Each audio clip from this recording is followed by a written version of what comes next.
O superintendente regional do INSS Norte Centro-Oeste, André Paulo Félix Fidelis, falou sobre os programas da sua superintendência, definidos pelo Plano de Ação do INSS para 2015. Qual o plano de trabalho da Superintendência Regional Centro-Oeste definido para 2015?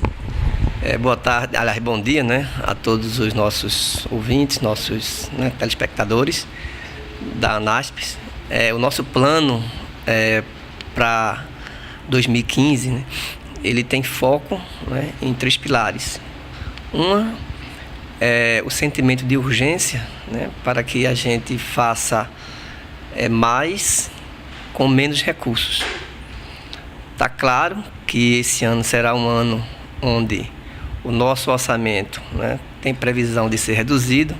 Então, com isso, a gente está planejando ações junto aos nossos gerentes executivos para que a gente consiga continuar as ações que a gente vem fazendo, aprimorar essas ações com o recurso que provavelmente será cortado para todas as superintendências do Brasil, as 5 superintendências. O segundo ponto é o investimento no servidor. Nós estamos planejando algumas ações. A gente parte do pressuposto de que, primeiro, família, saúde do servidor e depois a produtividade. Sem esses 2 primeiros elementos, a gente tem plena convicção que a nossa força de trabalho, que o nosso servidor, que é o nosso principal recurso, a gente entende que é o estímulo, é o combustível para que a gente possa ter as atividades realizadas pelo nosso servidor de forma contínua, de forma tranquila, de forma transparente e com prazer, que o nosso servidor tenha prazer no que está fazendo. E por último, nosso terceiro ponto, nosso terceiro foco, ele tem um direcionamento voltado para a melhoria das condições de trabalho. A gente também entende que um ambiente de trabalho onde ele não seja um ambiente prazeroso, dificilmente tanto o nosso segurado, que é o nosso grande objetivo, quanto a instituição, quanto a nossa missão, quanto também o servidor, ele não terão a forma prazerosa tanto de ser atendido como de atender os nossos segurados. Então a gente tem como esse terceiro pilar também esse foco nas condições de trabalho e melhoria para que o nosso servidor e o nosso segurado estejam bem dentro das nossas unidades de atendimento.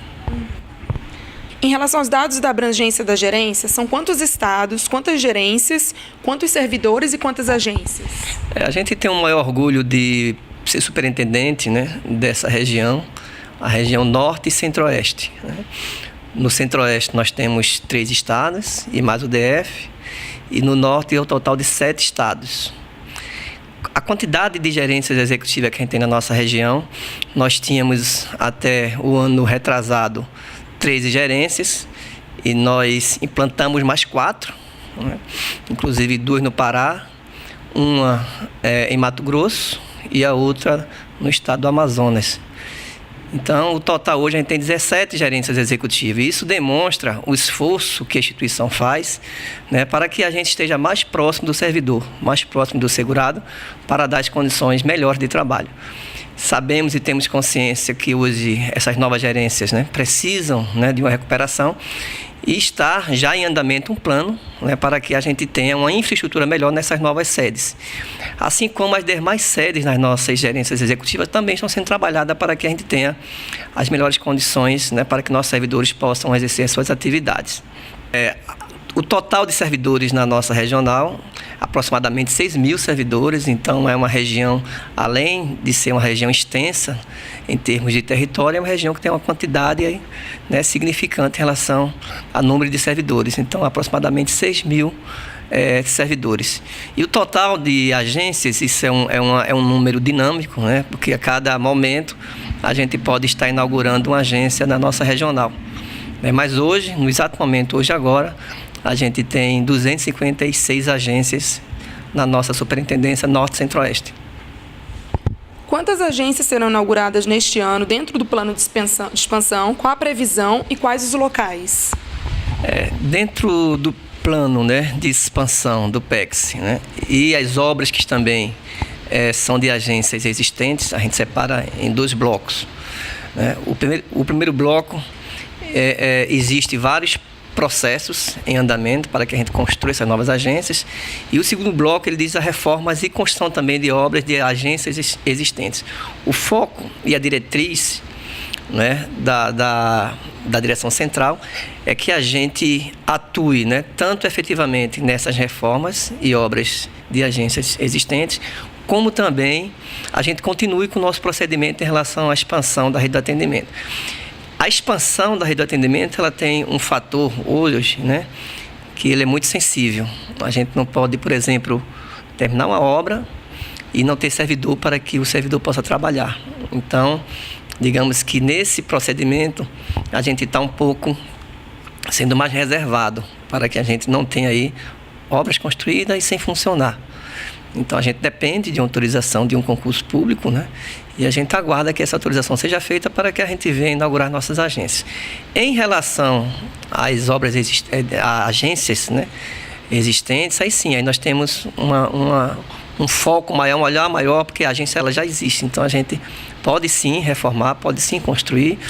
Eu vou dar o exemplo da agência aqui, do que faz parte, né, do entorno da Gerência Executiva de Brasília, que é Planaltina, uma agência tipo 1, grande, onde a gente estávamos numa agência em um prédio alugado, e agora a gente vai passar para uma agência moderna, nova, uma agência já existente. Mas respondendo a sua pergunta, a gente pode falar de um total. Nós temos um total hoje, em obra, em andamento, de 55 obras. Né? Então essas obras devem serem inauguradas ao longo de 2015. Então a gente espera que até o dia 31 de dezembro nós consigamos aí inaugurar 55 novas obras aqui na nossa regional. Isso é um número bastante expressivo, né? E a gente tem plena convicção e certeza que isso melhora tanto a vida do servidor como a vida do segurado. Especificamente para Brasília e entorno, quantas agências são no DF entorno e quais são as prioridades para o entorno e para o DF? Bom, o total aqui no DF, no entorno, são de 17 agências.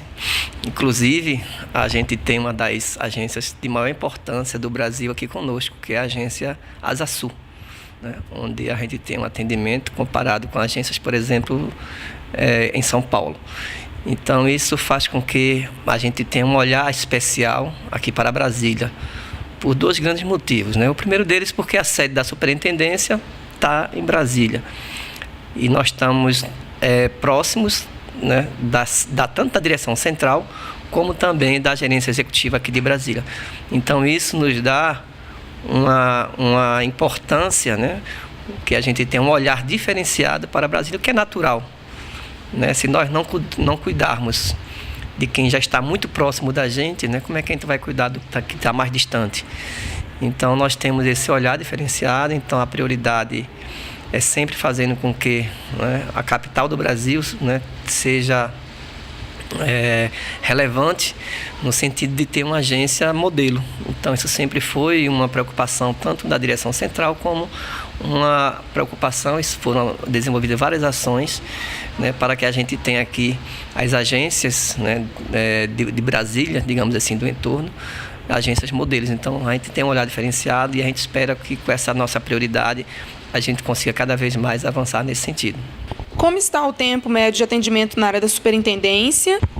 Bom, o nosso tempo médio de atendimento hoje, né, realizado no último mês, nós temos algumas agências com tempo médio de excelência. Eu vou dar um exemplo, por exemplo, Rio Branco, 5 dias. Né? Nós também temos Dourados com tempo médio dentro, né, do esperado, aí com 19 dias. E também nós temos aí uma nova gerência executiva, que é Sinop, que vem também trazendo números bastante prazerosos, né, significativos para a nossa superintendência, que é o caso de Sinop com 12 dias. Mas a nossa média total, e a gente também vai buscar alternativa para que a gente diminua mais esse tempo, né, ter um tempo menor, a nossa média hoje é de 37 dias. Então a gente espera, em 2015, a gente reduzir um pouco mais esse tempo, lógico, dentro das condições, né, que o nosso servidor possa cumprir a sua atividade. Obrigada pela entrevista.